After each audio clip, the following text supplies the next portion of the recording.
किसी भी संत की पुस्तक पढ़ो, कोई भी धार्मिक ग्रंथ पढ़ो, ऐसा लगने लगता है जैसे ये पुस्तक मेरे ऊपर ही लिखी गई है और मैं ऐसा ही बन जाऊं। भावनाएं उनके साथ जोड़ लेते हैं, शब्दों के साथ, और शब्दों के साथ जब भावनाएं जुड़ जाती हैं तो फिर जो व्यक्ति का मन है, विचार है, वो प्रभावित हो जाते हैं। वो इतने प्रभावित हो जाते हैं कि मनुष्य को ये लगने लगता है कि मैं ही बस उसको जान सकता हूँ, मेरे द्वारा ही ये जाना जा सकता है, और जो वो बोल रहे हैं वो व्यक्ति मैं ही हूँ।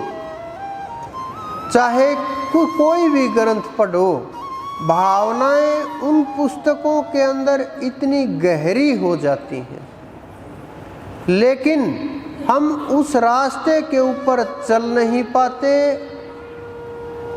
ध्यान नहीं कर पाते, जो पुस्तकों के अंदर बोला गया है उसको समझ नहीं पाते। तो इस कारण से सब धर्मों के अपने अपने अलग अलग कर्मकांड बनते चले गए, अलग अलग रास्ते दिखने लगे, मंजिलें भी अलग अलग लगने लगी, नाम भी अलग अलग लगने लगे, साधना भी अलग लगने लगी। लेकिन जब आप उन संतों के शब्दों के ऊपर जाओगे,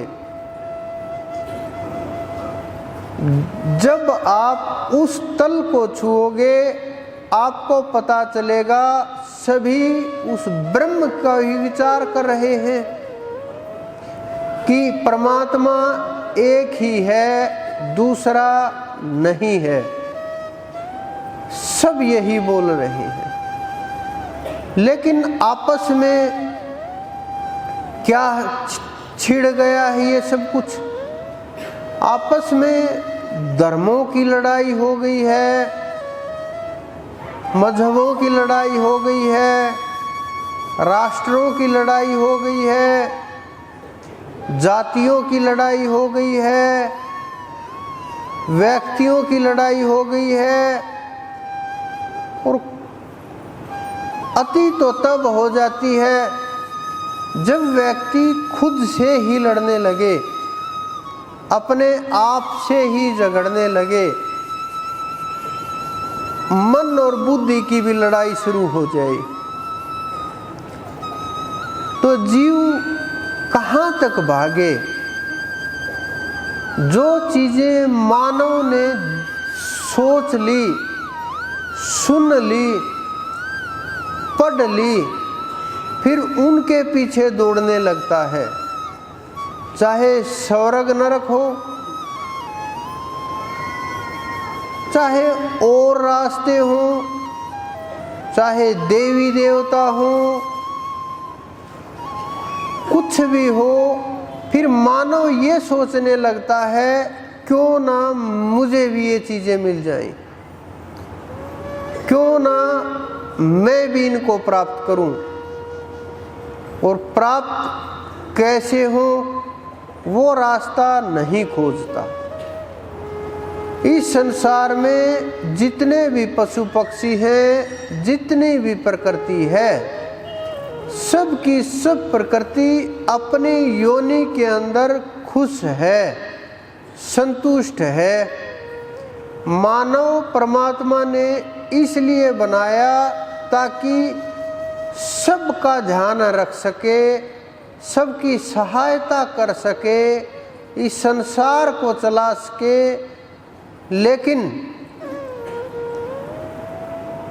मानव बनाया सबसे श्रेष्ठ, मानव के मन में ये बात रहती है कि मैं सबसे श्रेष्ठ हूँ,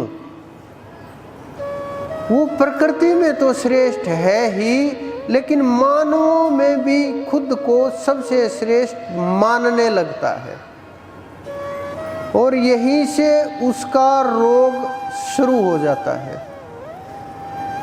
उस रोग की ना कोई दवाई है, ना वो इलाज कराना चाहता इस रोग का, बस इस रोग से पीड़ित हो करके भ्रमने लगता है। दौड़ शुरू हो जाती है, प्रत्येक जगह दौड़ शुरू हो जाती है।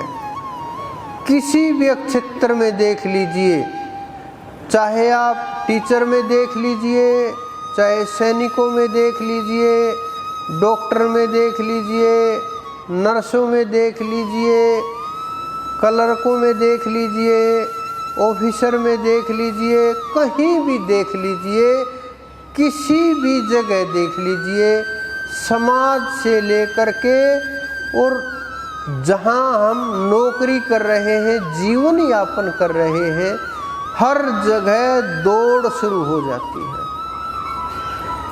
यहाँ तक कि जहाँ आप बैठे हुए हैं, यहाँ भी आप बैठते नहीं, दौड़ते रहते हो।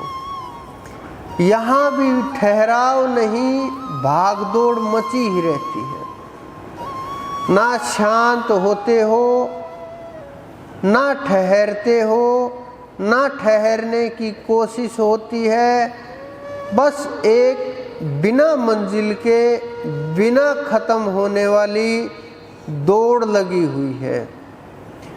वो जीव जो दौड़ करके परमात्मा तक पहुंचना चाहता है, उस जीव को ये नहीं पता कि परमात्मा दौड़ने से नहीं, ठहरने से मिलेंगे। और जब तक आप ठहरोगे नहीं, परमात्मा नहीं मिलेंगे। हमारे ऋषि मुनियों ने विज्ञान के द्वारा